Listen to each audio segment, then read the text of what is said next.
Okay, இப்போ நம்ம எங்கே இருக்கோம்னா லடாக்கில் ட்ராஸ் வில்லேஜ் எல்லாத்துக்கும் தெரிஞ்சிருக்கும். லடாக்னா அது பக்கத்தில் முஸ்கோ வேலின்னு சொல்லி ஒரு 8 கிலோமீட்ரு ட்ராஸ்லேருந்து உள்நோக்கி ஒரு மேட்டில் ஏறி ஒரு பள்ளத்தில் இறங்கி இப்போ அந்த வேலையில் தான் இருக்கேன்.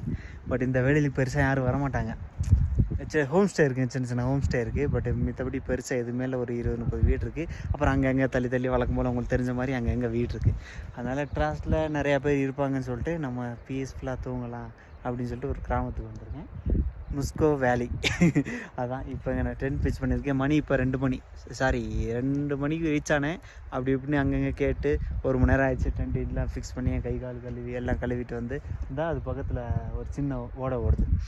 அந்த இதில் ஓடைக்கு பக்கத்தில் சரி நமக்கு தண்ணி தேவைப்படுமே, அதனால் ஓடை பக்கத்தில் டென்ட் பிச் பண்ணி இதுக்கு பின்னாடி அப்படியே பெரிய ஆறு ஓடுது. இதுதான் கடைசி வீடுங்கண்ணே. இதுங்கிட்ட நான் கேட்டேன், சரி நைட்டு ஃபோனு சார்ஜ் எதுவும் போட்டுக்கலாம் அப்படின்றக்காண்டி. இப்போ இதுதான் வேலி. என்னங்க வேலையை சுற்றி காமிக்கிறேன். இந்த வேலைக்கு நடுவுக்குள்ள தான் நம்ம தூங்க போகிறோம். உங்களுக்கு பெரியதான்னு தெரியல, அங்கே இருக்குல்ல அது பூரா ஸ்னோ, ஒயிட் ஸ்னோ நிறைய இருக்குது. வரும்போது பார்த்தேன் மலைக்கு கீழே மேகம் இருக்குது. அந்த மாதிரி தான் இப்போ அங்கேருந்து அங்கே பார்க்குறீங்களா, அது மலைக்கு அந்த கீழெல்லாம் மேகம் இருக்குது. உங்களுக்கு இந்த அளவுக்கு பெருசாக தெரியல. இப்போ மேகம்லாம் போயிடுச்சு.